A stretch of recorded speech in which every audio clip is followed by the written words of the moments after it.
నీ దాసుని నా యొక్క నా పాత్రుని నన్ను మరుగు చేయండి, నా నోటిని మాటలుంచండి, నీ చేతినడులో కప్పవలసిందిగా కోరుతూ యేసు ప్రభు యొక్క శ్రేష్టమైన నామ పేరిట స్తుతించి అడిగి వేడుకొనుచున్నాం తండ్రి, ఆమేన్.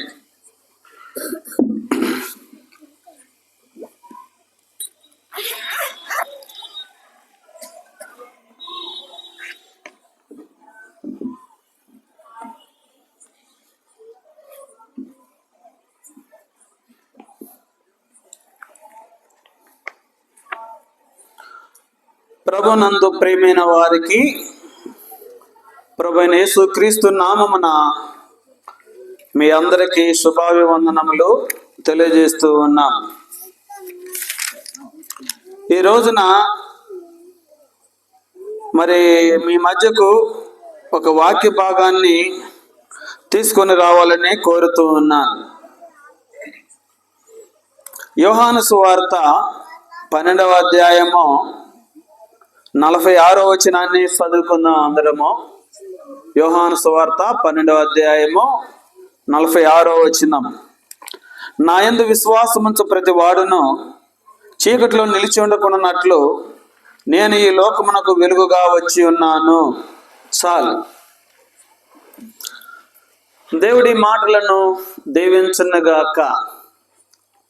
మా ప్రియమైన వారులారా, యేసు ఈ నెల డిసెంబర్ నెల అంటారు. కొన్ని క్రైస్తవ దేశాలలో ఈ నెల క్రిస్మస్ నెల అని పిలుస్తూ ఉంటారు. ఈ నెలలోనే యేసుక్రీస్తు జన్మించాడని క్రైస్తవులందరూ కూడా చాలా సంతోషంగా ఉంటారు. యేసు ప్రభు జన్మించిన దినము నెలని, మరి ఈ నెలలోనే యేసు ప్రభు జన్మించాడు గనక క్రైస్తవులు యేసు ప్రభు నమ్మిన వారు వాళ్ళ హృదయంలో ఉద్దేశం ఏంటంటే సృష్టికర్త అయిన దేవుడు మానవుడుగా జన్మించాడు అని అనేక మంది జీవితాల్లో వారికి సంతోషము ఆనందం ఉంటుంది. అందుకనే ఈ నెలంతా కూడా చాలా మంది మనుషులు ఏం చేస్తుంటారు, క్రైస్తవులు ఏం చేస్తారంటే పండగ చేసుకుంటారు. ఈ నెలంతా పండగే. డిసెంబర్ 25వ తారీఖు అనేది ఆ ప్రభు పుట్టిన మరి దినమే కానీ ప్రభు పుట్టిన నెలది. అందుకనే ఈ నెలంతా మనకు పండగ, సంతోషం. సరే, యేసు ప్రభు ఎందుకు జన్మించాడు భూమి మీద అనేది మీకు కొన్ని మాటలు చెప్పేసి నేను ముగించాలనుకుంటున్నాను. ప్రేమగల తండ్రి, నీ చిత్తమైతే వర్షాన్ని కూడా ఆపివే ప్రభువా.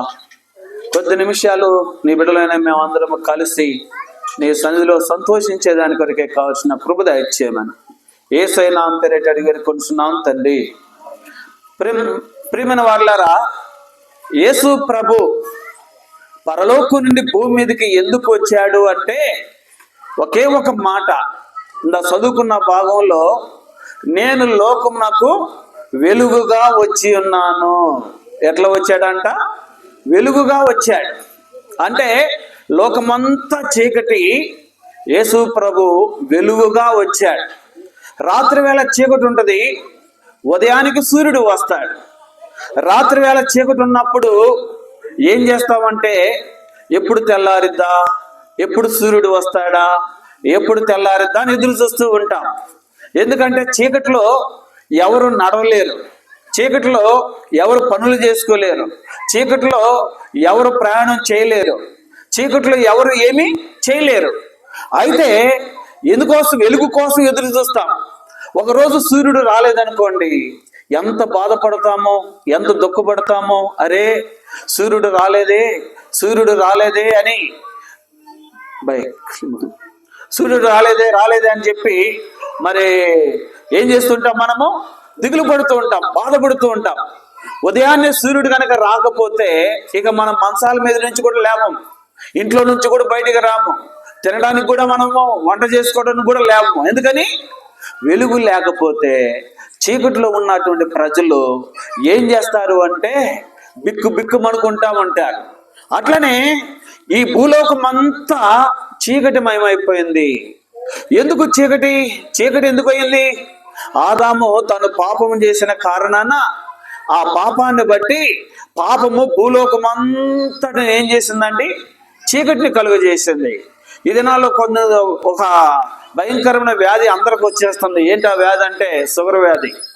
ఈ షుగర్ వ్యాధి ఏం చేస్తుందంటే ఎక్కువయ్యే కొలది కంటిలో ఉన్న చూపును తినేస్తుంది. కంటిలో ఉన్న చూపును, రెటీనా అనేటువంటి పొరను తినేస్తుంది. తింటే ఏమైంది? కళ్ళు కనపడవు, కళ్ళు చీకట్లు వస్తాయి, ఇక ముందుకు వెళ్ళలేము. కొంతమంది దీన్ని తెలుసుకోలేక ఎప్పుడు షుగర్ టెస్ట్ కూడా చేసుకోకుండా షుగర్ పెరిగి ఏమవుతుందంటే కళ్ళకు చీకటి వచ్చేస్తుంది. ఎందుకు కళ్ళకు చీకటి వచ్చింది అంటే, అలా చీకటి రావడానికి కారణం ఏంటంటే అక్కడ మనం చూస్తున్నాం కదా, ఆ షుగర్ అనే వ్యాధి కళ్ళకు చీకటి కలుగజేసింది. ఈ దినాల్లో పాపం అనే వ్యాధి, పాపం అనే క్రియ, పాపం అనేది భూమి మీద ఉన్న మనుషులందరికీ కూడా ఏం కలుగజేసిందండి? చీకటి కలుగజేసింది. కాబట్టి ఈ చీకట్లో ఉన్న ఈ ప్రజలకి వెలుగు కావాలా. అందుకే దేవుడు వెలుగుగా పరలోకం నుండి భూమి మీదకి వచ్చాడు. ఆయనే ప్రభువైన యేసుక్రీస్తు వారు. ఆయన ఏం చేయబడ్డాడు అండి? ఆయన మన కొరకు పరలోకం నుండి భూమి మీదకి రావడానికి ఒక స్త్రీని వాడుకున్నాడు. ఆమె ఎవరంటే మరియమ్మ, కన్యక మరియ ఒక స్త్రీని వాడుకున్నాడు దేవుడు. ఆ స్త్రీ ద్వారా యేసు ప్రభు భూమి మీద జన్మించి ఆయన 33.5 సంవత్సరాలు జీవించి ఆయన భూమి మీద వెలుగుగా ఆయన ఉన్నాడు. ప్రేమనయ్య అమ్మ, ఈ రోజుల్లో మనం కూడా గుర్తుంచుకోవాల్సింది ఏంటంటే యేసు ప్రభు ఎవరు అంటే వెలుగు. యేసు ప్రభు ఎవరు? వెలుగు. ఆయన మనల్ని వెలుగు ఆయన. సరే, ఈ రోజున ఆయన ఎలాంటి వెలుగో కొన్ని సంగతులు మీ మధ్య తీసుకొని రావాలనుకుంటున్నాను. యోహాను సువార్త 1వ అధ్యాయం 9వ వచనంలో, నిజమైన వెలుగుండెను, అది లోకములోనికి వచ్చుసు ప్రతి మనుష్యుని వెలిగించుతున్నది. లోకంలోనికి వచ్చేసి ఏం చేస్తుందండి? ప్రతి మనుషుని, అంటే నిజమైన వెలుగు ఒకటి ఉంది. ఆ వెలుగు ఏం చేస్తుందంటే ప్రతి మనుషుని వెలిగిస్తుంది. ఇదేంటండి?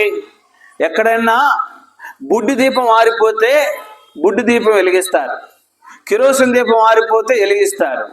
ఒకవేళ మరి ఏదన్నా దీపం, నూనె దీపం ఆరిపోతే నూనె పోసి వెలిగిస్తారు.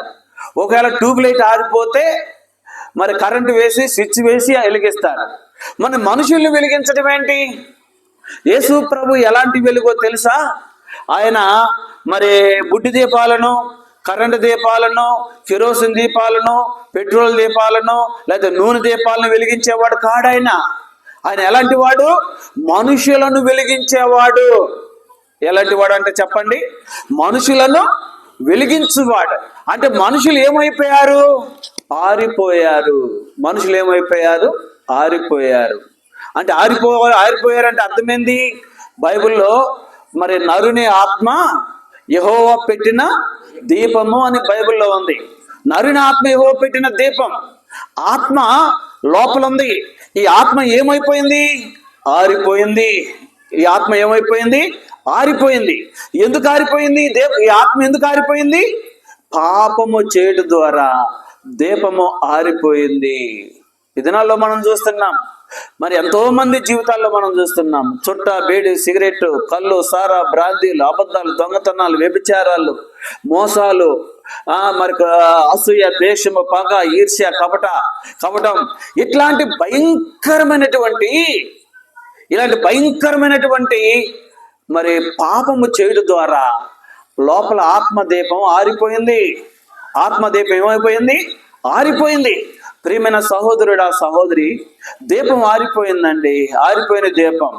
మన మధ్య ఒక వ్యాను దీపాలు లైట్లు ఆరిపోయినాయి. ఆరిపోతే ఏం చేస్తున్నారు? లోపలుండి టార్చ్ లైట్ వేసుకొని దాన్ని మెల్లిగా తీసుకొని వస్తా ఉన్నారు. అంటే దీపం ఆరిపోతే అది స్పీడ్ పోదు. ఈ రోజున నీ జీవితంలో కూడా గుర్తుంచుకో, నువ్వు చేసిన పాపమును బట్టి ఏమైపోయిందండి? ఆత్మ ఆరిపోయింది. ఆత్మ ఆరిపోయింది. నిజంగా ఆరిపోయిందా లేదా ఆత్మ? దీపం వెలుగుతూ ఉంటే అందరికీ సంతోషమే, దీపం ఆరిపోతే అందరికీ భయమే. ఎందుకు భయం అంటే ఆరిపోయింది దీపం. ఈ రోజులని ఆత్మదీపం ఆరిపోయిందేమో ఆలోచించుకో ప్రియమైన సహోదరుడా. తింటున్నావు, త్రాగుతున్నావు, పని చేసుకుంటున్నావు, వెళ్తున్నావు, ఏదో భూమి మీద రొటేషన్ అవుతున్నావు, కానీ ఆరిపోయిన దీపంలాగా రొటేషన్ అవుతున్నావు. జీవితంలో సంతోషం లేదు, జీవితంలో నెమ్మది లేదు, జీవితంలో మరి మనశ్శాంతి అంటూ లేదు, మనశ్శాంతి లేదు. ఏమైపోయాయంటే దీపం ఆరిపోయింది, దీపం ఆరిపోయింది. ఆరిపోయిన దీపాన్ని మరి వెలిగిస్తేనే ఆ ఇంటికి వెలుగు వస్తుంది. ఆరిపోయిన దీపాన్ని వెలిగించకపోతే వెలుగు రాదు. ఈ రోజున ప్రియమైన సహోదరుడా, సహోదరి, నీ జీవితంలో ఆరిపోయిన దీపంలాగా నీవు ఉంటున్నావా? అయితే యేసు ప్రభు ఎలాంటి వెలుగంట? నిజమైన వెలుగు. ఆయన పరలోకం నుండి భూమి మీదకి ఎందుకు వచ్చాడంటే ఆరిపోయిన నీ దీపాన్ని వెలిగించడానికి వచ్చాడు. ఆరిపోయిన నీ దీపాన్ని వెలిగించడానికి వచ్చాడు. బైబిల్లో కూడా రాయబడిందండి, ఓ పాట ఒకటి ఉంది, నా దీపమును వెలిగించువాడు నా చీకటిని వెలుగుగా చేయును. నా దీపమును వెలిగించువాడు నా చీకటిని వెలుగుగా చేయును. జలరాసుల నుండి బలమైన చేతితో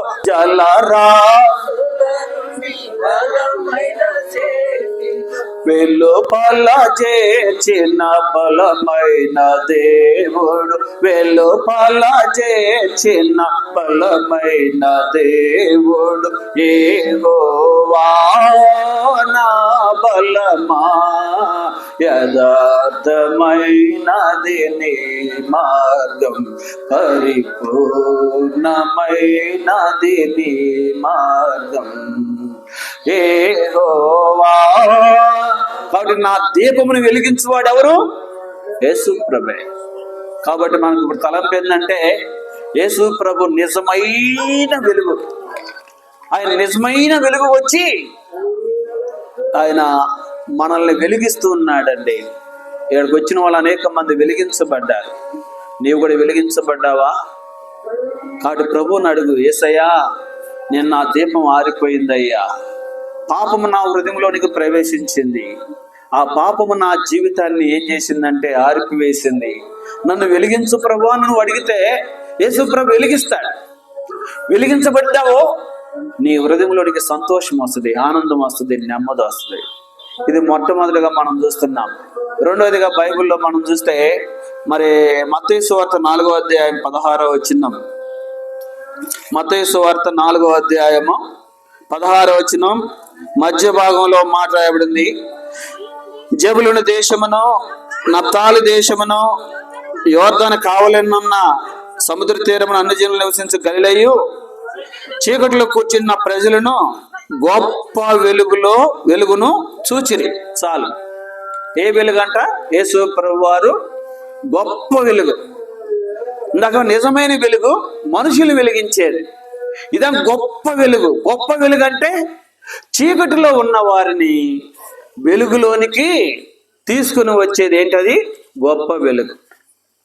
ఈ రోజుల్లో చీకటిలో ఎంతమంది అయితే ఉన్నారో అలాంటి వారిని ఏం చేస్తుందంట? వెలుగులోనికి తీసుకొచ్చేదే గొప్ప వెలుగు. యేసు ప్రభు గొప్ప వెలుగండి. ఇందాక మనం చూసుకున్నాం కదా, ఇక్కడ ఏం చేస్తున్నారంట?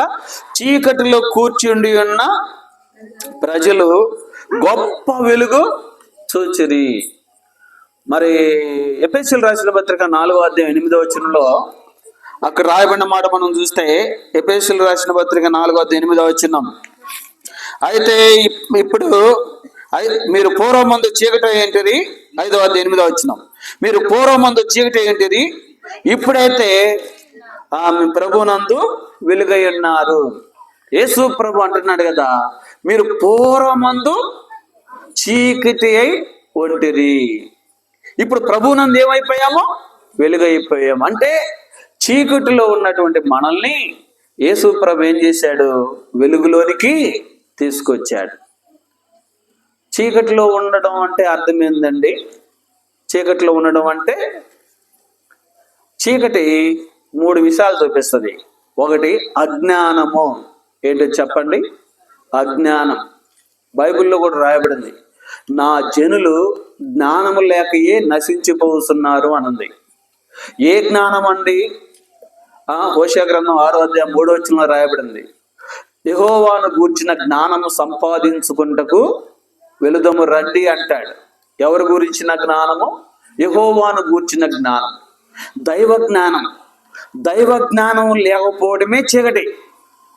ఈ దినాల్లో చెప్పగలము, లోక జ్ఞానానికి మనుషులకి పదవేం లేదు. లోక జ్ఞానానికి మనుషులకి ఏమైనా పదం ఉందండి? లోకంలో జ్ఞానం ఎంత ఉందో. ఈ దినాల్లో పల్లెటూరులో చదువుకొని మోటోళ్ళు కూడా ఇంగ్లీష్ మాట్లాడుతున్నారు. ఎందుకు మాట్లాడుతున్నారో తెలుసునా? టీవీలో ఇంగ్లీష్ మాట్లాడటం చూస్తున్నారు.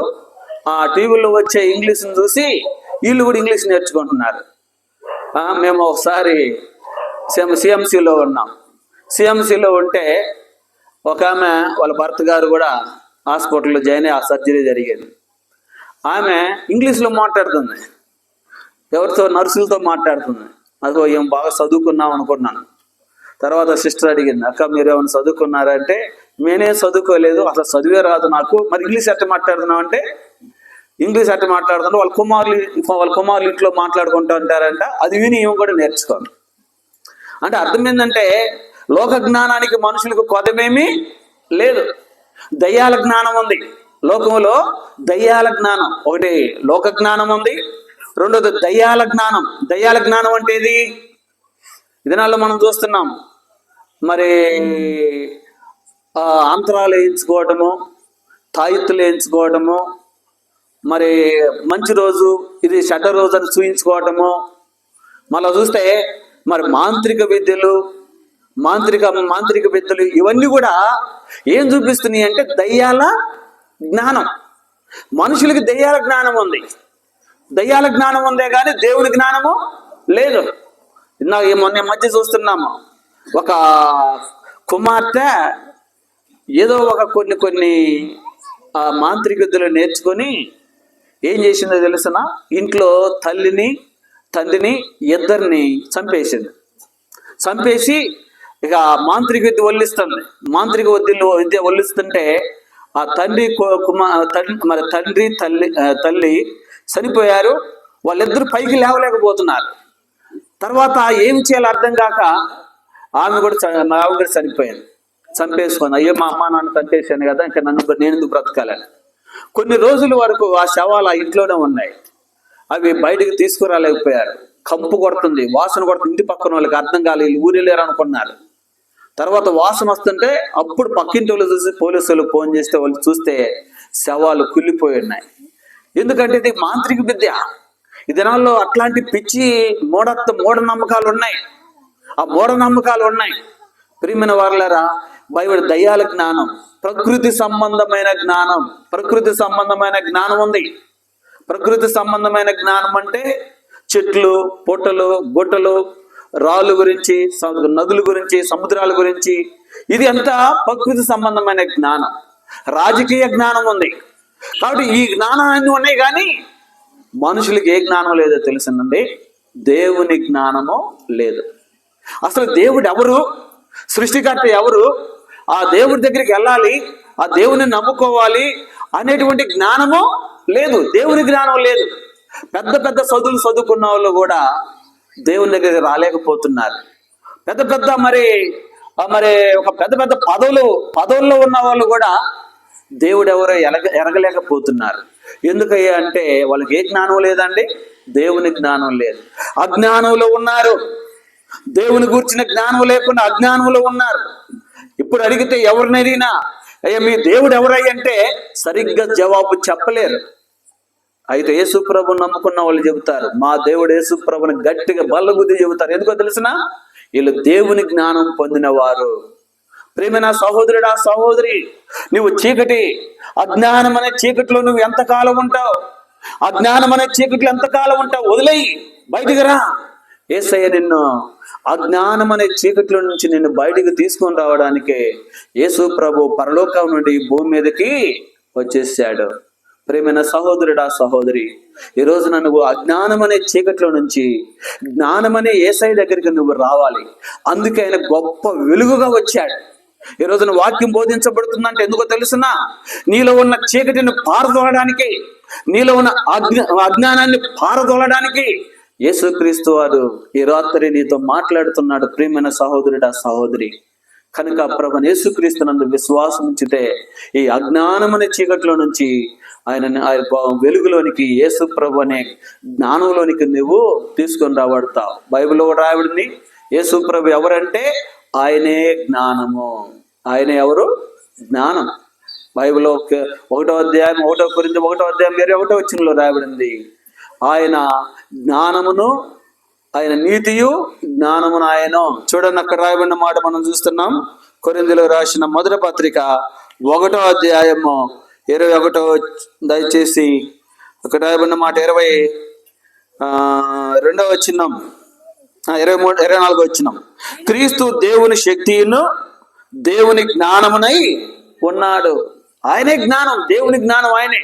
నువ్వు యేసు ప్రభువుని నమ్ముకుంటే అప్పుడు నీలోనికి దైవికమైన జ్ఞానం వస్తుంది. దైవికమైన జ్ఞానం. రోజున ప్రేమైన సహోదరుడా, నీవు కూడా చీకట్లో ఉన్న నీవు వెలుగులోనికి రావాలా. అజ్ఞానం అనే చీకట్లో నుంచి నీ వెలుగులోనికి రావాలి. యేసు ప్రభు ఎవరంటే ఆయన గొప్ప వెలుగు. కాబట్టి నిజమైన వెలుగుగా మన జీవితాలను వెలిగిస్తున్నాడు. గొప్ప వెలుగుగా చీకట్లో నుండి మనల్ని వెలుగులోనికి తీసుకుని వస్తున్నాడు. మూడోదిగా ఇంకో మాట చదువుకుందాం. అక్కడ రాయబడిన మాట మనం చూస్తున్నాము. మరి యోహాను సువార్త, యోహాను రాసిన మొదటి పత్రిక 2వ అధ్యాయము 8వ వచనం. యోహాను రాసిన మొదటి పత్రిక 2వ అధ్యాయం 8వ వచనం.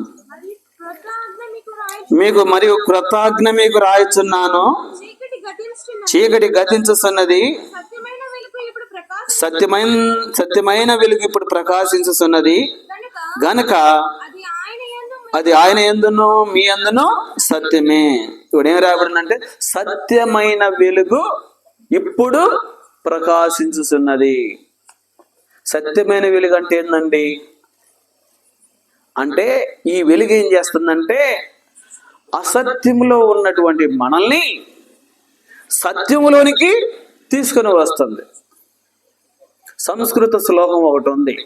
ఏ శ్లోకం అంటే అసత్వమ సద్గమయ తమసోమ జ్యోతిర్గమయ మృత్యోర్మ అమృతాంగమయ అనే శ్లోకం ఉంది.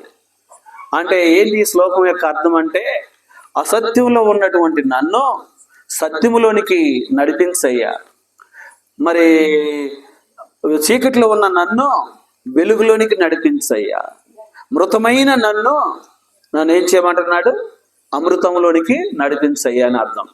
ఈ దినాల్లో అసత్యములో నుండి సత్యములోనికి నడిపించగలిగిన వారు ఎవరు అంటే యేసు ప్రభు ఒక్కడే. ఇప్పుడు భూమి మీద ఉన్న ప్రజలందరూ కూడా ఏమైపోయారంటే అసత్యములోకి వెళ్ళిపోయారు, అసత్యములోనికి వెళ్ళిపోయారు. ఆదికాండం 3వ అధ్యాయంలో ఏదైనా తోటలో దేవుడు ఆదామవులను ఉంచి ఏమన్నాడో తెలుసునా? ఈ చెట్టు ఫలం మీరు తినొద్దు, తింటే నిశ్చయముగా చచ్చిపోతారు అని చెప్పాడు దేవుడు. సైతాను వచ్చి అన్నాడు అవ్వతో, ఇది నిజమా? ఈ చెట్టు ఫలం తింటే మీరు చచ్చిపోతారా అంటే అవును దేవుడు చెప్పాడు చనిపోతారంటే సాతానుడు అబద్ధం చెప్పాడు. ఏం అబద్ధం చెప్పాడు? లేదు ఆ చెట్టు ఫలం మీరు తింటే దేవతలు ఎవరు ఉందరు, ఎట్లా ఉంటారంట? అబద్ధం అక్కడ ఆరంభమైంది. అబద్ధం అప్పుడు అక్కడ ఆరంభమైంది. ఆ అబద్ధం ఏమైందో తెలుసునా? ఇప్పుడు పెరిగి ప్రపంచం అంతా విస్తరించిపోయింది. ఇప్పుడు చూస్తే తల్లికి బిడ్డ ఎప్పుడైనా సత్యం చెబుతారండి? సత్యం చెబుతారా? అమ్మా ఏడకి వెళ్ళావు అమ్మాయి అంటే నేను ఏడకి వెళ్ళాను, ఇక్కడికే ఇల్లు గంట అవుతుంది కదా అమ్మాయి అంటే నేను ఎక్కడికి పోలే, ఇక్కడే. ఊరు మొత్తం తిరిగి వస్తుంది, తిరిగి వచ్చి ఏమంటది? నేను ఆడికి పోలేదంటది. చూసారా? నేను ఆడికి పోలేదు. ఈ రోజుల్లో తల్లికి బిడ్డ సత్యం చెప్పదు, భర్తకు భార్య సత్యం చెప్పట్లా, భార్య భర్తకు సత్యం చెప్పట్లా. అన్నదమ్ములు ఒకరికొకరికి సత్యాలు చెప్పుకోరు, ఎందుకంటే అబద్ధాలే చెప్పుకోవాల. ఈ దినాలు చూస్తుంటే సునాయాసంగా అబద్ధాలు ఆడతాం. మన ఇంటికి ఎవరైనా కూరకు వచ్చారనుకో, ఇంట్లో కూర ఉంచుకొని కూడా కొంచెం కూర ఎక్క అంటే ఏమంటాం? లేదా అయిపోయిందాక ఒట్టదే ఉంటుంది లోపల. అంటే సత్యం చెబుతున్నావా అబద్ధం చెబుతున్నావా? సునాయాసంగా అబద్ధం. ఇది ఎక్కడి నుండి వచ్చింది? ఇది దేవుని దగ్గర నుండి వచ్చింది కాదు, ఇది సైతాన్ దగ్గర నుండి వచ్చింది ఇది. కాబట్టి ఈ దినాల్లో 100 అబద్ధాలు ఆడైనా ఏం చేయాలా? 100 అబద్ధాలు ఆడైనా పెళ్లి చేయాలా. పెళ్లి చేస్తే 100 రోజులు కూడా ఉండదు ఆ సంబంధం. 100 రోజులు కూడా ఉండదు. 100 రోజుల్లోపే వాళ్ళు తెంచుకుంటారు, ఆ తాళిబొట్టు తెచ్చేసుకుంటారు, చంపేసుకుంటారు. ఏందయ్యా అంటే 100 అబద్ధాలు ఆడి పెళ్లి చేస్తుంటాయి. ఎక్కడ ఉంటుంది ఆ సంబంధం? ఇంకా ఎక్కడ ఉంటుంది? ఈ దినాల్లో ప్రజల్లో అబద్ధాల పొట్టలో ఈ దినాల్లో ఏది గెలుస్తుందయ్యా అంటే, పోలీస్ స్టేషన్కి వెళ్ళండి అబద్ధం గెలుస్తుంది, కోర్టులకు వెళ్ళండి అబద్ధాలు గెలుస్తున్నాయి, ఎక్కడికైనా వెళ్ళండి న్యాయం గెలవటం లేదు, సత్యం గెలవటలా. ఏం గెలుస్తుంది? అబద్ధమే గెలుస్తుంది. గెలవట్లేదా? అబద్ధాలు గెలవట్లేదా? ఎంతో మంది మాకు న్యాయం జరగట్లేదని ఆత్మహత్యలు చేసుకునే వాళ్ళు ఉన్నారు. అయ్యా మేము కోర్టులకు వెళ్ళినా మాకు న్యాయం చేసేవాళ్ళు లేరు అయ్యా, ఎక్కడికి వెళ్ళినా మాకు న్యాయం చేసేవాళ్ళు లేరు. ఏమైంది? అబద్ధాలు బాగా ఏమైపోయినాయి? పెరిగిపోయినాయి. కోర్టుల్లో ధర్మదేవతకి కళ్ళకి ఏం కట్టారు తెలిసిన? ఏం కట్టారు? నల్ల రిబ్బన్ కడతారు. ఎందుకంటే వీళ్ళు అనేది ఏంటంటే, ఓ ధర్మదేవత, మేము ఆడే అబద్ధాలు నువ్వేడుంటావు, మేము చేసే కార్యాలు నువ్వేడుంటావు, నువ్వు కళ్ళకి గంత కట్టుకొని చక్కగా కూర్చో. ధర్మదేవతకు కూడా ఏం చేశారంటే వాళ్ళు కళ్ళకు గంత కట్టారు. అంటే ఈ అబద్ధాలు మోసాలు నువ్వు చూడకూడదు అని రోజుల్లో చూడగలుగుతున్నాం. ప్రియమైన సహోదరుడు, మా నాన్నగారు నేను కలిసి వ్యాపారం చేసేవాళ్ళం. మా నాన్న అన్నాడు, అరే వ్యాపారంలో ఎప్పుడైనా కానీ నిజం చెప్పకూడదురా, అబద్ధమే చెప్పాలరా అనేవాడు. ఏమనేవాడు అంటే, నిజం చెప్పకూడదు, అబద్ధమే చెప్పాలరా అనేవాడు. మా నాన్న సారి ఏదే మాట అనేవాడు. సరే నేనేం చేశానంటే అదంతా మా నాన్న మీద ట్రైల్ వేసాను అనమాట. డబ్బులు తీసేవాడిని, జేబులో పెట్టుకునేవాడిని. డబ్బులు ఏరంటే నాకు తెలియదు అనేవాడిని. ఎందుకంటే ఆయనగా చెప్పింది ఏం చెప్పకూడదని, నిజం చెప్పకూడదని చెప్పి పంపాడు. వ్యాపారాలు అట్టుంటేనే మనం అభివృద్ధిలోకి వస్తామనేవాడు. అభివృద్ధి లేదు, ఏమీ లేదు. వస్తాయి, ఒక దారిని వస్తాయి, 2 దారులు పోతానే ఉన్నాయి. ఎందుకంటే అబద్ధాలాడి సంపాదించిన ధనము క్షీణించిపోనని బైబిల్లో వాళ్ళు. ప్రభుని ఎరగక మునుపు అది, ప్రభుని ఎరిగిన తర్వాత నాకు అర్థమైంది, అబద్ధాలాడి ధనం సంపాదిస్తే ఏమవుతామో నిలవదు అని అర్థమైంది. మానేశాను. కాబట్టి ఇప్పుడు ప్రజలు ఎట్లా ఉన్నారయ్యి అంటే అబద్ధాల్లో చిక్కుకొని పోయారు, అబద్ధాల్లో కూరుకొని పోయారు. అబద్ధాలు అనేవి ఇంట్లోనే కాదు, దేవుని విషయంలో కూడా అబద్ధాలు జరుగుతున్నాయి. బైబిల్లో పౌలు గారు ఒక ఉత్తరం రాశాడు, గలతీ సంఘానికి ఉత్తరం రాస్తూ, ఒకప్పుడు మనం ఎట్లున్నామంటే నిజమునకు దేవుళ్ళు కాని వారికి దాసులమై ఉంటిమి. చూసారా? దేవుని విషయంలో కూడా అబద్ధాలు ఉన్నాయి. అబద్ధాలు లేవా? ఎంత అబద్ధాలు లేవు? దేవుడు కాకపోయినా దేవుణ్ణి నువ్వు పూజిస్తున్నావు, దేవుడు కాకపోయినా ఆ దేవుడిని వెంబడిస్తున్నావు, దేవుడు కాకపోయినా ఆ దేవుడికి నువ్వు మొక్కుబడి చేస్తున్నావు. అర్థమేదో తెలుసునా? దేవుడి విషయాల్లో కూడా అబద్ధాలు వచ్చేసినాయి. సత్యమైన దేవుడు మౌనంగా ఉన్నాడు, అబద్ధపు దేవుళ్ళ పైకి కనబడుతున్నారు. ఒక రోజు వస్తుంది, యేసుప్రభు వచ్చిన రోజు అన్ని సెటిల్ అవుతాయి. కాబట్టి అందుకనే ఎంత కాలము అబద్ధపు బ్రతుకులు ఉంటావు, ఎంత కాలం అబద్ధపు జీవితాన్ని జీవిస్తావు నీవు. ప్రేమైన సహోదరుడా, సత్యమైన వెలుగు యేసుప్రభు. ఎవరో తెలిసిన? యేసుప్రభు సత్యవంతుడు. బైబిల్లో రాయబడింది, యోహాను సువార్త 14:6 రాయబడింది కదా, నేనే మార్గమును, నేనే సత్యమును, నేనే జీవమునైనాను. యేసుప్రభు ఎవరండి? సత్యమైన. యేసుప్రభు నోట చిన్న అబద్ధం లేదు. యేసుప్రభు నోట చిన్న అబద్ధం లేదు. యేసుప్రభు పక్కనే ఎంతమంది ఉన్నారు తెలుసా? శాస్త్రులు ఉన్నారు, పరిచయులు ఉన్నారు, ప్రధాన యాజకులు ఉన్నారు, సద్దూకయ్యులు ఉన్నారు. వీళ్ళందరూ మంచి మంచి మేధావులు. యేసు ప్రభు నోట్లో నుండి చిన్న అబద్ధం వచ్చినా పట్టుకొని హింసిద్దాం, బాధిద్దాం, చంపేద్దాం అన్నంతగా ఆయన చుట్టూ చేరి వెంబడించారు. కానీ యేసు ప్రభు నోట ఏం లేదు, ఒక్క చిన్న అబద్ధం కూడా లేదు. ఆయన సత్యం. ఈ దినాల్లో చెప్పగలమండి, ఎంతో మందిని చూశాను, అయ్యా యేసు ప్రభు సత్యవంతుడయ్యా అంటారు. ఇంకో మాట కూడా అంటారు, కానీ యేసు ప్రభు నమ్ముకున్న వాళ్ళు సత్యవంతులు కాదంటారు. యేసు ప్రభు నమ్ముకున్న వాళ్ళు సత్యవంతులు కాదంటారు. అంటే అంతవరకు వస్తున్నారు, ఇంతవరకు రాట్లా. సరే, యేసు ప్రభు గురించి మాత్రం ఏమంటున్నారు? యేసు ప్రభు సత్యవంతుడు. ప్రతి ఒక్క వ్యక్తి ఏం చేయాల్సిందే చెప్పండి? ఒప్పుకోవాల్సిందే. ఆయనలో ఎక్కడ అబద్ధం లేదు, ఎక్కడ మోసం లేదు, ఎక్కడ కపటం లేదు యేసయ్యలో. అందుకనే సత్యమైన వెలుగు. నువ్వు అసత్యంలో ఉన్న నీవు సత్యములోనికి రావాలా. ఎక్కడికి రావాలా చెప్పండి? సత్యంలోనికి రావాలా. సత్యం ఏంది అంటే యేసు ప్రభువే సత్యం. బైబిల్లో యోహాను సువార్త 17 రాయబడింది, నీ వాక్యము సత్యము. నీ వాక్యమే సత్యం. వాక్యమే సత్యం. 1 తిమోతి 3:16 చివరి భాగంలో రాయబడింది. అక్కడ రాయబడింది, మరి సంఘము సత్యమునకు స్తంభము. సంఘమే సత్యం. ఈ రోజున నువ్వు రావాల్సింది ఎక్కడికి రావాలో తెలుసునా? యేసయ్య దగ్గరికి వస్తే నువ్వు సత్యంలోకి వచ్చినట్టే. వాక్యం చదువుతుంటే నువ్వు సత్యాన్ని చదువుతున్నట్టే. మందిరానికి వస్తే నువ్వు సత్యం లోపలికి వచ్చినట్టే. ఈ రోజుల్లో చాలా మంది యేసయ్య దగ్గరికి వస్తున్నాం, మంచిదే కాదంటలా. వాక్యం దగ్గర కూడా రా.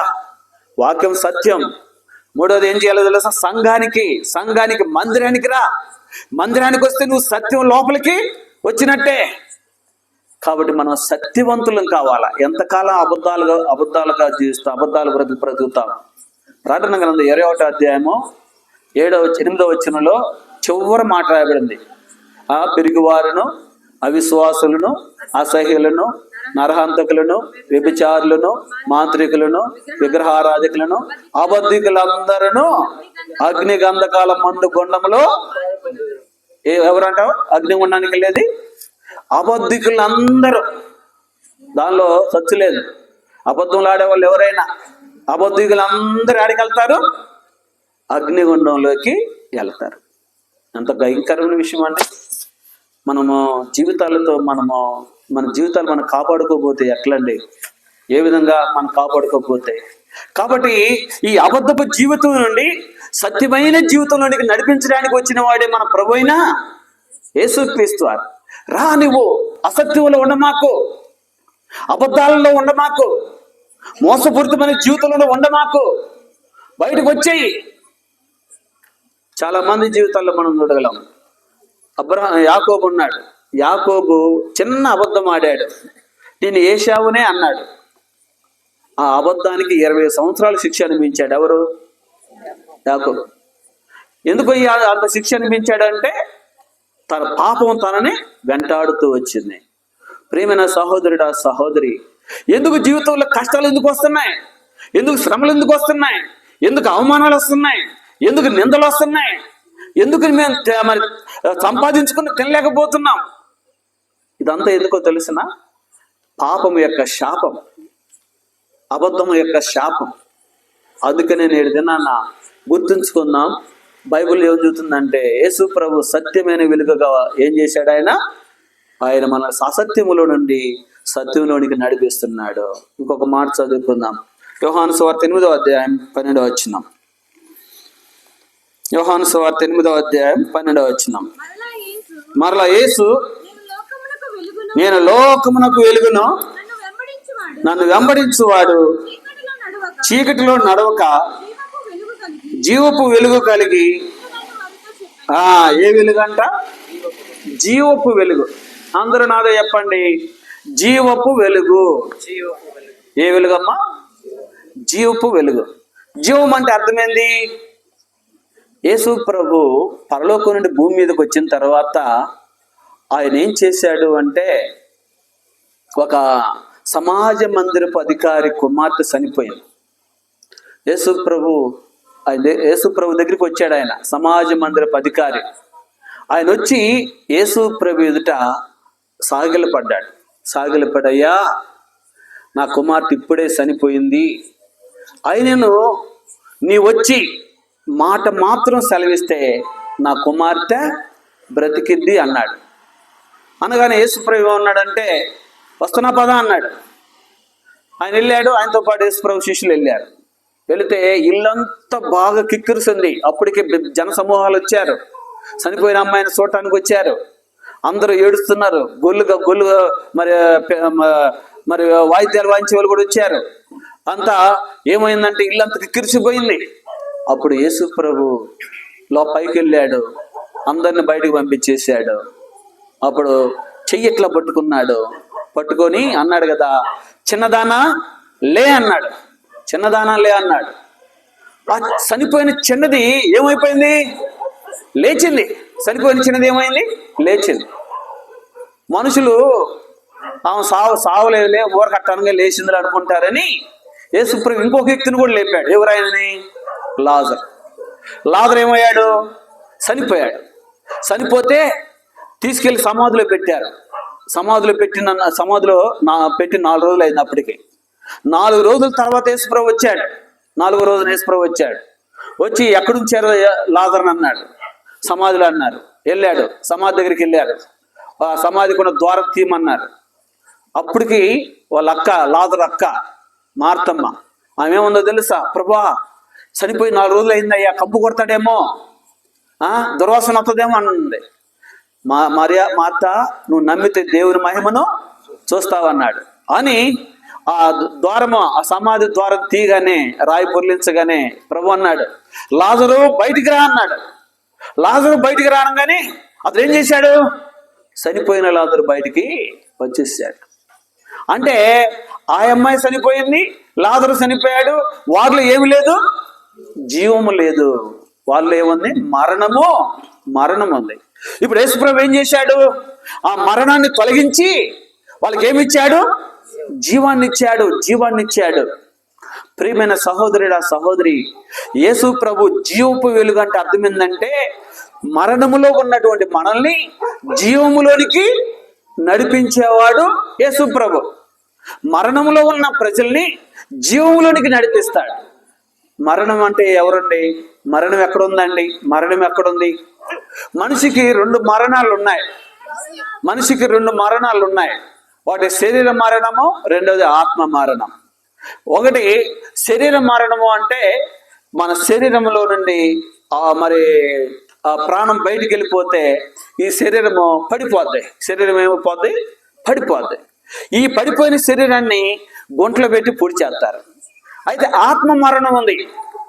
మనలో దేవుడు ఒక ఆత్మను ఉంచాడు. ఈ ఆత్మ ఏమైపోయిందంటే చచ్చిపోయింది.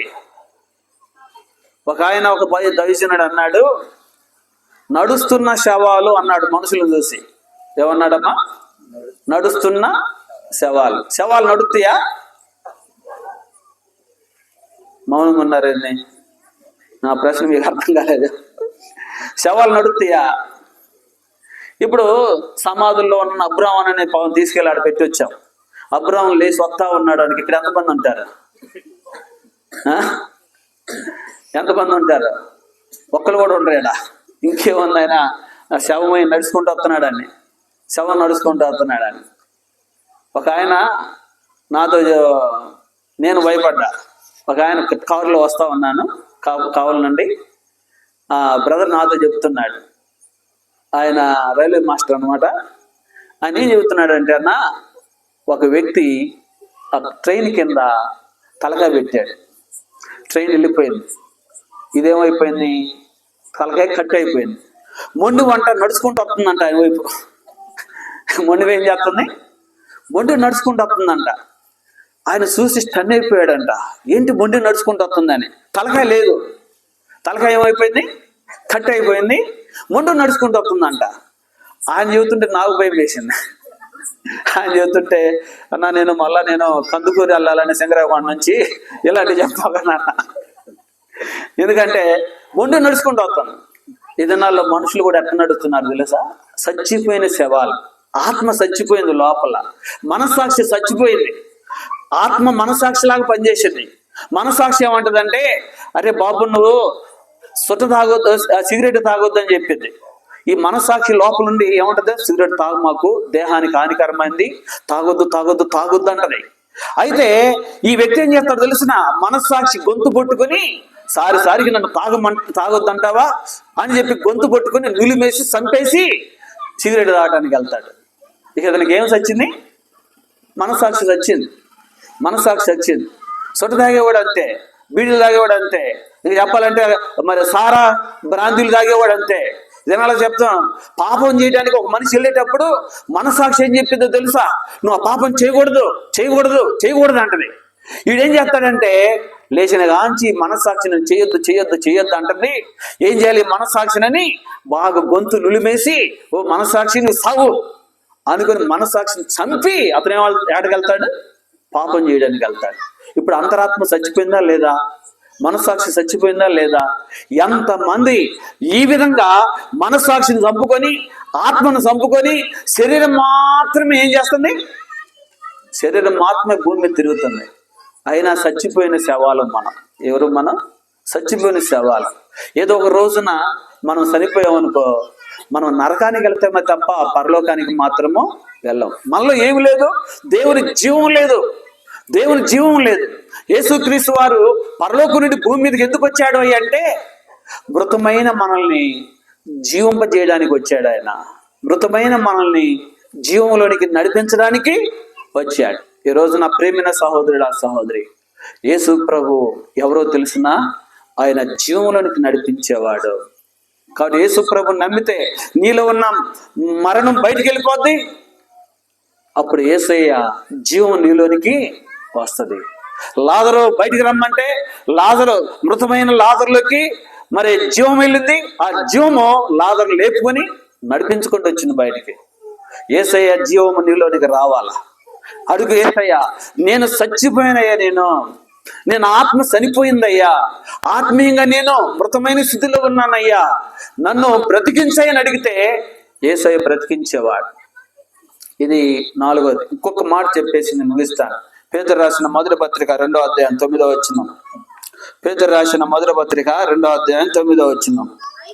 అయితే మీరు చీకటిలో నుండి ఆశ్చర్యకరమైన తన వెలుగులోనికి మిమ్మల్ని పిలిచిన వాని గుణాతిశయములను ప్రచురము చేయ నిమిత్తము ఏర్పరచబడిన వంశమును, రాజులైన యాజక సమూహమును, పరిశుద్ధ జనమును, దేవుని సొత్తైన ప్రజలనే అన్నారు.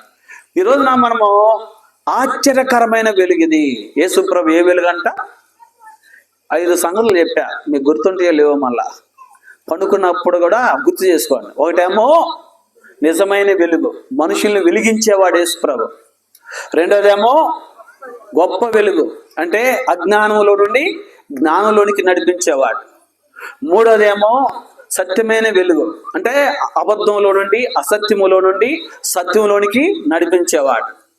4వదేమో మృతమైన స్థితిలో నుండి మరి వెలుగు జీవంలోనికి నడిపించేవాడు ప్రభువైన యేసుక్రీస్తు, సత్యమైన వెలుగు. 5వది ఏందో తెలిసిన, ఆశ్చర్యకరమైన వెలుగు. ఏ వెలుగు అంటే చెప్పండి? ఆశ్చర్యకరమైన వెలుగు అంటే ఏంటో తెలుసునండి. అంటే ఆ వెలుగు మన జీవితాల్లో ఆశ్చర్యమైన కార్యాలు చేస్తుంది.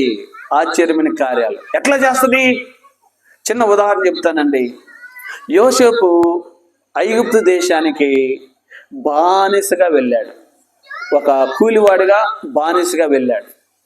దేవుడు ఏం చేశాడంటే యోసేపుకి వరాలు ఇచ్చాడు. యోసేపు దేవుని నమ్ముకున్నాడు, యోసేపుకి వరాలు ఇచ్చాడు. అంతకంతకు యోసేపు ఏం చేయబడ్డాడంటే ఐగుప్తు దేశం అంతటికి ప్రధానమంత్రి అయ్యాడు. సింహాసనం మీద కూర్చునే స్థానానికి వెళ్ళిపోయాడు. బానిస ఇప్పుడు ఏమయ్యాడు? మరి రాజు అయ్యాడు. బానిస ఏమయ్యాడు? రాజు అయ్యాడు. ఇది ఆశ్చర్యం కదా. అందరూ చూసిన వాళ్ళు, అరే ఒకప్పుడు ఈయన బానిస కదా, బానిసగా ఉండేవాడు, ఇప్పుడు ఏమయ్యాడు? రాజు అయ్యాడు. చూసారా? దావీదు గొర్రెలు కాసుకునేవాడు. దావీదు ఏం చేసేవాడు? గొర్రెలు కాసుకునేవాడు. గొర్రెలు కాసుకునే దావీదుని మరి ఇశ్రాయేలు దేశం అంతా ఏం చేశాడు? దేవుడు రాజుగా చేశాడు. అది ఆశ్చర్యం కదా. గొర్రెల కాపరి ఏమయ్యాడు? ఒకప్పుడు గొర్రెలు కాసుకుంటా ఆ గొర్రెల దగ్గర పండుకునేవాడు. ఆ గొర్రెల దగ్గర పండుకోవడం సామాన్య విషయం కాదు. అసలు గొర్రెల దగ్గర పండుకుంటే వచ్చే వాసన అత్తర వాసన కాదు. ఎలాంటి వాసన అవుతుంది? భయంకరమైన దుర్వాసన అవుతుంది. అసలు ఆడ పడుకోలేరు కూడా. దావీదు ఆడ పడుకునేవాడు. మరి అట్లాంటి స్థితిలో ఉన్నట్టు దావీదుని దేవుడు అంచెలంచెలుగా ఏం చేశాడు? ఇశ్రాయేలు దేశం మొత్తానికి రాజుగా చేశాడు. చూశారండి, ఇది ఆశ్చర్యం కదా. యేసుప్రభు శిష్యులు ఎవరో తెలుసునా? యేసుప్రభు శిష్యులు చేపలు పట్టుకునే జాలర్లు, గోషులు పెట్టుకొని వలలు తీసుకొని మరి చేపలు పట్టుకోవడానికి ఏం చేశారు? సముద్రంలోకి వెళ్ళేవాళ్ళు. అలాంటి వారిని యేసుప్రభు రమ్మని పిలిచాడు, శిష్యులుగా చేసుకున్నాడు. అలాంటి వారితో ఏమన్నాడు తెలుసునా? నేను మిమ్మల్ని సింహాసనాల మీద కూర్చోబెడతాను, ప్రపంచ పునర్జన్మందు నువ్వు ప్రపంచాన్ని పరిపాలించే రాజులుగా చేస్తానన్నాడు యేసుప్రభు. చేపలు పట్టుకునే జాలర్లు ఏమయ్యారు? రాజులయ్యారు. ఇది ఆశ్చర్యకరమైన వెలుగు. అంటే మన జీవితంలో ఆశ్చర్యకరమైన కార్యాలు యేసయ్య మన జీవితంలో చేస్తాడు. ప్రియమైన సహోదరుడా, సహోదరి, నువ్వు ఒకవేళ అనుకోవచ్చు, యేసయ్యను నమ్ముకుంటే నేను ఎందుకు, మరి నన్ను ఎవరు పట్టించుకోరేమో, నేను ఎందుకు పనికిరానేమో అనుకుంటేమో. లేదు, ప్రపంచ పునర్జన్మ వస్తుంది.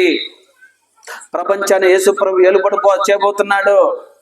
1000 ఏండ్ల పరిపాలన రాబోతుంది. 1000 ఏండ్ల పరిపాలనలో యేసుప్రభు నమ్మిన వారే రాజులు.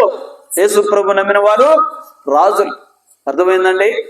ఒకవేళ మనము కూలి పని చేసుకుంటున్నా పర్లేదు, యేసయ్యను నమ్మితే నువ్వు రాజువే. ఒకవేళ వ్యాపారం చేసుకుంటున్నా పర్లేదు, నువ్వు యేసయ్యను నమ్మితే నువ్వు రాజు కాబోతున్నావు కొద్ది కాలంలో. ఒకవేళ నువ్వు మరి రిక్ష దొక్కున్నా పర్లేదు, నువ్వు యేసయ్య ప్రభు నమ్ముకున్నా కాబట్టి రేపు రాజు కాబోతున్నావు. దేవుడు మనల్ని రాజులైన యాజక సమూహంగా చేస్తున్నాడు. ఇది ఆశ్చర్యకరమైన వెలుగు. ఇది ఆశ్చర్యకరమైన వెలుగు. ప్రియమైన సహోదరుడా, సహోదరి, యేసు ప్రభును నమ్మితే ఒకవేళ నువ్వు నన్ను ఎవరు పట్టించుకుంటారని ఎందుకు పనికొస్తాను అనుకో మాకు. నువ్వు రాజు కాబోతున్నావు. దేవుడు నిన్ను రాజుగా చేయబోతున్నాడు. ఇది ఆశ్చర్యకరమైన వెలుగు. అందుకనే నేను దినాన మీరు కూడా యేసు ప్రభు నందు విశ్వాసం ఉంచితే ఆ గొప్ప వెలుగైన యేసయ్య మీ జీవితాలను మార్చివేస్తాడు. గొప్ప వెలుగుతో మిమ్మల్ని నింపుతాడు. కనుక ఈ రోజున దేవుని బిడ్డలంగా మనం కూడా ప్రార్థన చేసుకుందాం. దేవుని అడుగుదాం, ప్రభా నువ్వు వెలుగుగా ఈ లోకానికి వచ్చావని నేను నమ్ముతున్నానయ్యా. నువ్వు నిజమైన వెలుగువి నాయనా, నువ్వు మరి గొప్ప వెలుగువి, నువ్వు సత్యమైన వెలుగువి. మళ్ళీ చూస్తే నువ్వు మరి గొప్ప వెలుగువి, జీవపు వెలుగువి నువ్వు. తర్వాత మరి మనం చూస్తున్నాం కదా, ప్రభు ఆశ్చర్యకరమైన వెలుగు, 5 అంతల వెలుగు కలిగిన వాడు యేసు ప్రభు. నీ హృదయం తెరుగు, నీలోనికి వెలుగు వచ్చేస్తుంది. బైబిల్లో రాయబడింది, ప్రకటన గ్రంథం 3వ అధ్యాయం 20వ వచనంలో, ఇదిగో నేను తలుపు నొద్ద నిలుచుండి తట్టుస్తున్నాను, ఎవడైనా నా స్వరం విని తలుపు తీసినట్లా అని అతనితో నేనును, నాతో కూడా అతడును భోజనము చేద్దాం. అంటే హృదయం అనే తలుపు దగ్గర యేసుప్రభు నిలబడ్డాడు. నువ్వు తలుపు తీస్తే నీ హృదయంలోనికి యేసుప్రభు ప్రవేశిస్తాడు. గొప్ప వెలుగు వచ్చేస్తుంది నీ హృదయానికి. నీ హృదయంలోని చీకటంతా వెళ్ళిపోతే ఇక నీ హృదయంలో చీకటి ఉండదు. ఆనందము, సంతోషము, నెమ్మది. ఆనందము ప్రభు నా కొసగెను, నా జీవితమే మారెను. ఆనందము ప్రభు నా కొసగెను, నా జీవితమే మారెను. నా యొల్ల మందు యేసు వచ్చెను, నా జీవిత రాజాయనే. నా యొల్ల మందు యేసు వచ్చెను, నా జీవిత రాజాయను. ఆనందము ప్రభు నా కొసగెను, నా జీవిత. మా ప్రియమైన అయ్యా, మా దగ్గరున్న దూరం ఎక్కడున్నప్పటికీ నీ హృదయం అనే తలుపు యేసు ప్రభు తెరవమని చెబుతున్నాడు. గొప్ప వెలుగుగా నీ హృదయంలో ప్రవేశించాలని కోరుతున్నాడు. నీలో ఉన్నటువంటి చీకటిని పారదోలి నీ దీపాన్ని వెలిగించి నిన్ను సత్యముతో నింపి, ఆయన నీ జీవంతో నింపి, నిన్ను ఆశ్చర్యకరమైన వెలుగుగా, నిన్ను ఉన్నతమైన స్థానానికి తీసుకొని పోవాలనుకుంటున్నాడు. ఈరోజు యేసయ్యకు హృదయం ఇస్తావా మా ప్రియమైన సహోదరుడా, మా ప్రియమైన సహోదరి? యేసయ్యకు హృదయం ఇవ్వడానికి నీ జీవితంలో నువ్వు తీర్మానం చేసుకుంటావా? ఈరోజు దేవుడు నీతో మాట్లాడుతుంటే ఆలస్యం చేయొద్దు. ఆలస్యం చేయకుండా ప్రభుకి నీ హృదయమే. చెప్పలేం మరణం ఎప్పుడు వస్తుందో తెలియదమ్మా. మరణం వస్తే నిత్య నరకానికి, అగ్నిగుండానికి వెళ్ళవలసింది. ఆ శిక్షకు మనం వెళ్లకుండా నిత్యం ఉండే పరలోక రాజ్యంలో నువ్వు ప్రవేశించాలంటే యేసయ్యకి నీ హృదయమే. ప్రార్థన చేసుకుందాం.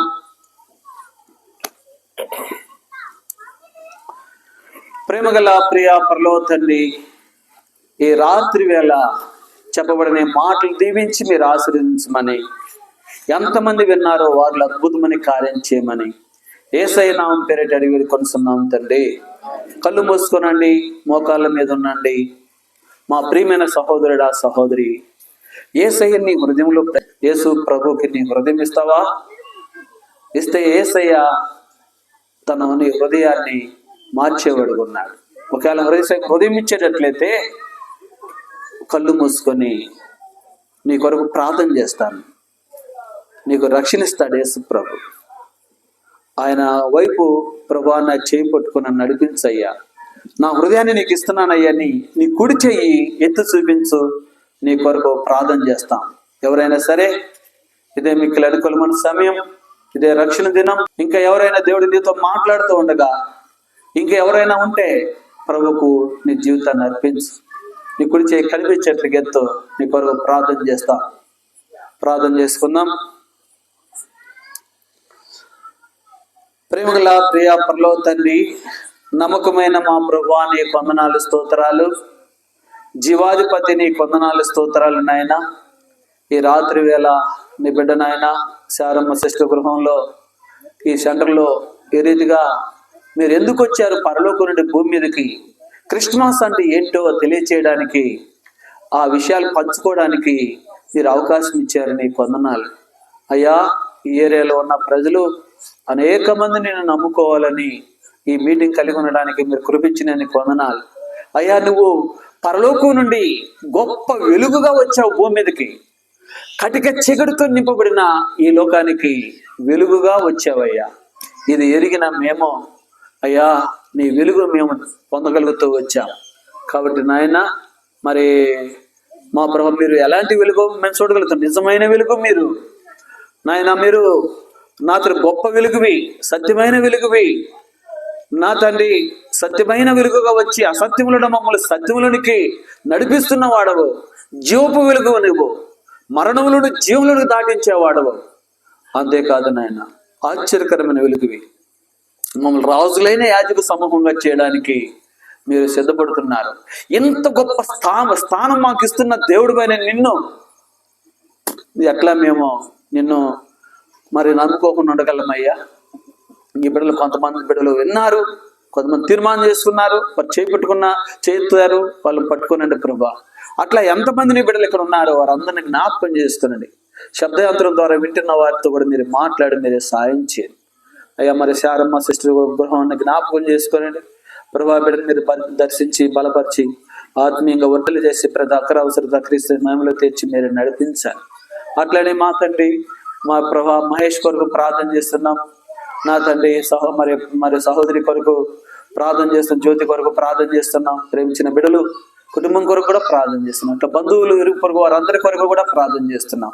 ప్రతి ఒక్కరిని మీరు మేలుకై జ్ఞాపకం చేసుకోమని యేసయ్య నామం పేరిట అడిగి వేడుకుంటున్నాం తండ్రి, ఆమేన్. దయచేసి మరి ప్రతి ఆదివారం ఉదయము మన బండపాలెం చర్చిలో, బండపాలెంలో మరి యెరూషలేం ప్రార్థనా మందిరం ఉంది. ప్రతి ఆదివారం ఉదయం 10 గంటలకు దైవారాధన కార్యక్రమం ఉంటుంది. దయచేసి మిమ్మల్ని ప్రేమపూర్వకంగా ఆహ్వానిస్తూ ఉన్నాం. రండి, వచ్చి దేవుని వాక్యం వినండి. అదే సమయంలో రేపు ఉదయము వెంకటాద్రిపాలెంలో మరి సిస్టర్స్ మీటింగ్ ఉంది, సహోదరుల ఉపాస కోడిక. మరి రేపు రాత్రికి మరి కోవూరు రోడ్లో భీమవరం విజయమ్మ వాళ్ళ గృహంలో అక్కడ మీటింగ్ ఉంది. దయచేసి అక్కడ మీటింగ్ కూడా మీరు అందరూ రావాల్సిందిగా ప్రభు నామమున మీకు మనవి చేస్తూ ఉన్నాం. గురువారం ఉదయము మరి టిడ్కో ఇళ్లలో గృహప్రవేశ కూడిక ఉంది. రాత్రికి గురువారం రాత్రి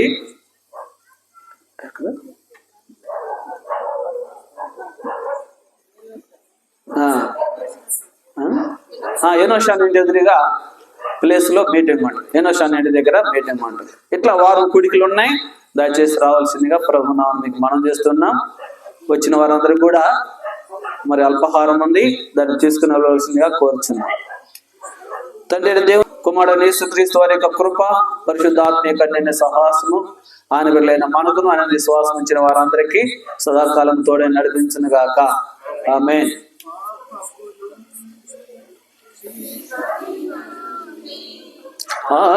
ఆశ్చర్యకరమగు వెలుగులో నడిపి పాపము నుండి చీకటి నుండి ఆశ్చర్యకరమగు వెలుగులో నడిపి తన ఆలయముగా చేసిన ప్రభుకు, తన ఆలయముగా చేసిన ప్రభుకు స్తుతి మహిమా ఘనత సియోనులో అర్పించెదమెప్పుడు.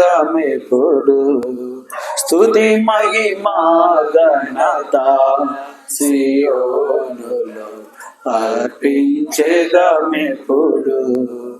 తంబుర సితారతో మా ప్రభుని ఆరాధించెదము. తంబుర సితారతో మా ప్రభుని ఆరాధించెదము. ప్రైజ్ లార్డ్ అందరికీ. Praise lord.